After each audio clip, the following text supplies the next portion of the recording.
Hi అండి, అందరికీ నమస్కారం అండి. ఫ్రెండ్స్, ఇప్పుడే అందిన వార్త. ఇక ఏపీలో నిరుద్యోగులకు గుడ్ న్యూస్ చెప్పిన ప్రభుత్వం అంటూ ఇప్పుడిప్పుడే ఉద్యోగులకు సంబంధించి మరొక అప్డేట్ అయితే వచ్చిందండి.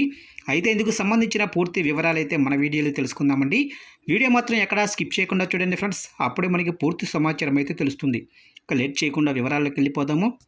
ఇక 5 ఏళ్ల వైసీపీ ప్రభుత్వంలో సాధించలేని పెట్టుబడులను సీఎం చంద్రబాబు నాయుడు నేతృత్వంలోనే ప్రజాప్రభుత్వం 11 నెలల్లో సాధించిందని రాష్ట్ర విద్య, ఐటీ, ఎలక్ట్రానిక్ శాఖల మంత్రి, ఉపాధి కల్పన మంత్రుల కమిటీ చైర్మన్ నారా లోకేష్ అన్నారు. ఉండవల్లి నివాసంలో లోకేష్ అధ్యక్షతన 20 లక్షల ఉద్యోగాలు, ఉపాధి కల్పనపై మంత్రులు ఉన్నత స్థాయి అధికారులతో చర్చించారు.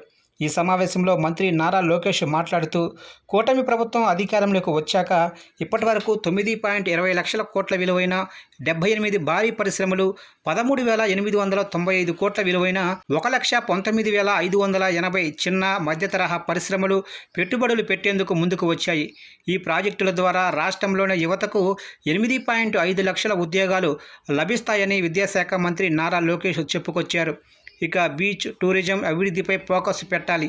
రాష్ట్రంలో భారీ పెట్టుబడులు, అత్యధిక ఉద్యోగాలు కల్పించేందుకు ముందుకు వచ్చిన NTPC, BPCL, Reliance, Tata power వంటి సంస్థలకు పరిశ్రమల వారీగా ఈడీబీలో ప్రాజెక్టు మానిటరింగ్ యూనిట్లను ఏర్పాటు చేసి పరిశ్రమ స్థాపించే వరకు నిరంతరం పర్యవేక్షించాలని మంత్రి నారా లోకేష్ సూచించారు. ఇక పునరుత్పాదక ఇంధన ప్రాజెక్టులకు సంబంధించి భూమితో పాటు ఇతర మౌలిక సదుపాయాలను యుద్ధ ప్రాతిపదికన కల్పించాలని అన్నారు. అతిపెద్ద తీర ప్రాంతం కలిగిన మన రాష్ట్రంలో పర్యాటక రంగంలో విస్తృతమైన ఉపాధి అవకాశాలు ఉన్నాయని, బీచ్ టూరిజం అభివృద్ధిపై దృష్టి సారించాలని రాష్ట్ర విద్యాశాఖ మంత్రి నారా లోకేష్ కోరారు. ఇక స్కిల్ ఎకోసిస్టమ్ కల్పించాలి. రాష్ట్రంలో beach, sand, coal gasification, mining రంగాల్లో పెట్టుబడులు, ఉపాధి అవకాశాలను అన్వేషించాలని అన్నారు. రాష్ట్రానికి కొత్తగా వచ్చే పరిశ్రమలకు అవసరమైన మానవ వనరులను సమకూర్చేందుకు యువతకు నైపుణ్య శిక్షణ అందించాలని, స్కిల్ ఎకోసిస్టమ్ కల్పించాలన్నారు. ఇక బీసీసీఐ సహకారంతో అమరావతిలో అంతర్జాతీయ ప్రమాణాలతో వరల్డ్ క్లాస్ స్టేడియం నిర్మాణానికి త్వరగతిన చర్యలు చేపట్టాలని, దీని ద్వారా పెద్ద ఎత్తున ఉపాధి అవకాశాలు లభిస్తాయని రాష్ట్ర విద్యాశాఖ మంత్రి నారా లోకేష్ చెప్పుకొచ్చారు.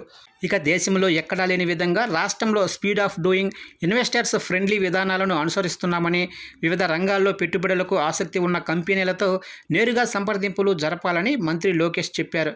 ఈ సమావేశంలో మంత్రులు పొంగూరి నారాయణ, కందుల దుర్గేష్, టీజీ భరత్, కొండపల్లి శ్రీనివాస్, కొల్లు రవీంద్ర, గొట్టిపాటి రవికుమార్, పరిశ్రమల శాఖ కార్యదర్శి ఎన్ యువరాజు, టూరిజం శాఖ ప్రత్యేక కార్యదర్శి Ajay Jain, economic development board CEO Saikanth Varma, IT electronics శాఖ కార్యదర్శి కాంటంనేని భాస్కర్, అలాగనే ఏపీఐఐసిసి ఎండి అభిషిక్త్ కిషోర్, ఎండి కమలాకర్ బాబు, గనుల శాఖ కార్యదర్శి ప్రవీణ్ కుమార్ తదితరులు పాల్గొన్నారు.